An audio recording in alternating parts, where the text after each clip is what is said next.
Welcome students, आपका मेरे channel science classes by doctor Kumkum Saxena में बहुत स्वागत है। और इस समय हम चल रहे हैं 9th क्लास के एनिमल टिश्यूज वाले चैप्टर पर। और उन टिश्यूज में भी हम चल रहे हैं उपकला ऊतक या एपिथेलियल टिश्यू। एपिथेलियल जैसे आपको नाम से पता लग रहा है, त्वचा में पाए जाने वाले टिश्यूज जो हैं एपिथेलियल टिश्यूज कहलाते हैं, जो सबसे आवरण में पाए जाते हैं। ये ऊतक शरीर की विभिन्न सतहों पर ग्रंथिल आवरण बनाते हैं। ग्रंथिल आवरण माने ग्रंथियां भी होती हैं उसमें, और वो आवरण ये बनाते हैं एपिथेलियल टिश्यूज। और सतह पर होने के कारण इस ऊतक में रुधिर कोशिकाएं नहीं पाई जाती, क्योंकि त्वचा की सतह पर होते हैं तो इनमें जो है रुधिर कोशिकाएं नहीं पाई जाती हैं।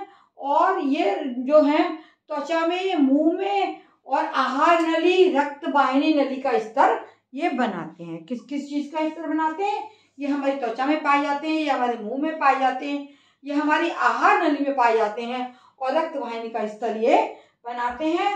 फेफड़ों की कूपिका, वृक्कीय नली, फेफड़ों की कूपिका, फेफड़ों में जो नली आती है वो कूपिका कहलाती है, जिसमें छल्ले बने होते हैं, उसमें भी यही टिश्यूज पाए जाते हैं। और वृक्कीय नली माने जो हमारे वृक्क होते हैं, किडनीज है ना, उनमें भी यही ऊतक होते हैं। ये विभिन्न इंपॉर्टेंट जगहों पर ये ऊतक स्थिर होते हैं, प्रभावित होते हैं उनसे, हमारी त्वचा में स्थित होते हैं, और मुंह और आहार नली आदि की त्वचा में ये पाए जाते हैं। और रक्त वाहिनी नली का स्तर जो है वो इन्हीं से बनता है। हमारी जो ब्लड वेसल्स होती हैं उनका स्तर भी इन्हीं कोशिकाओं से बन, सामने दिखाई दे रहे हैं आपको, ये ऊतक बने हुए हैं। बीच में सीमेंट पदार्थ है, और ये सरल शेल की उपकला है। ये क्या है? सिंपल ऊतक। इनका नाम क्या है? उपकला ऊतक, एपिथेलियल टिश्यूज। और इसमें से भी ये सरल शेल की उपकला है, और इसमें केंद्रक बीच बीच में पाया जा रहा है। सरल शेल की उपकला सामने बना हुआ है आपका सिंपल स्क्वैमस एपिथेलियम। ये इनमें अंतरकोशीय अवकाश कोई दिखाई नहीं दे रहा आपको, अंतरकोशीय कोई अवकाश नहीं होता, क्योंकि इनमें कोशिकाएं बहुत पास पास पाई जाती हैं। इस उपकला की कोशिकाएं शल्कों की भांति कैसी हैं? ये चपटी हैं, चौड़ी हैं, और बहुभुज, बहुत सारी भुजाओं के आकार की ये कोशिकाएं हैं। इनका प्रमुख कार्य पदार्थों का मिश्रण द्वारा एक ओर से दूसरी ओर पहुंचाना है। विभिन्न पदार्थ हमारे शरीर में जो सावरण होता है, सिक्रीशन होता है, उनको एक जगह से दूसरी जगह में पहुंचाना इस ऊतक का कार्य होता है।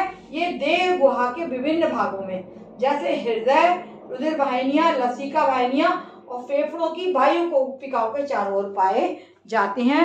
देह गुहा हमारी कौन सी है? बॉडी, हमारी बॉडी कैविटी जो होती है, तो उसमें जो है ये, उसमें बहुत सारे अंग होते हैं हमारे देह गुहा में, और विभिन्न अंग जैसे हृदय में पाई जाती है ये कोशिकाएं, और रुधिर वाहिनियों में पाई जाती हैं, लसिका वाहिनियों में पाई जाती है, जिसमें लसिका में आता है, और फेफड़ों की वायु कोशिकाओं के भी चारों ओर ये ऊतक पाया जाता है। इसलिए इसको हम क्या बोलते हैं? सरल शेल की उपकला, सिंपल स्क्वैमस एपिथेलियम। और ये उपकला ऊतक का ही एक भाग होता है। ये कई भाग इसके पाए जाते हैं, लेकिन कहाँ कहाँ ये पाया जाता है इसको आपको याद रखना है। ये दोबारा से मैं बता दे रही हूँ, ये त्वचा, मुंह, आहार नली और रक्त वाहिनी का स्तर जो है इन्हीं से बनता है। और फेफड़ों की जो कोशिकाएं होती हैं, जो बट के डिवाइड होकर जाती हैं, उनका स्तर भी इन्हीं कोशिकाओं से बनता है, इन्हीं ऊतकों से बनता है। और ये सरल चपटी कोशिकाएं हैं, जिसके बीच में कोई भी अंतर अवकाश आपको दिखाई नहीं दे रहा है। इसका प्रमुख कार्य क्या है? कि पदार्थों का मिश्रण एक स्थान से दूसरी स्थान पहुंचाना, और जो है इसका कार्य है। और ये देह गुहा के विभिन्न भागों में, जैसे हृदय, रुधिर वाहिनियों, लसिका वाहिनियों और फेफड़ों की वायु कोशिकाओं के चारों ओर ये स्तर पाया जाता है। ये हमारा है आपका सिंपल स्क्वैमस एपिथेलियम। मेरे चैनल को बच्चों आप देखिए, और निःशुल्क है ये। और जिसने जो है सब्सक्राइब ना किया वो सब्सक्राइब का बटन दबाएं, लाइक करें और शेयर करें। आपको पूरा चैप्टर मैं ऐसे ही बताती रहूँगी। मेरे वीडियो को वॉच करने के लिए धन्यवाद।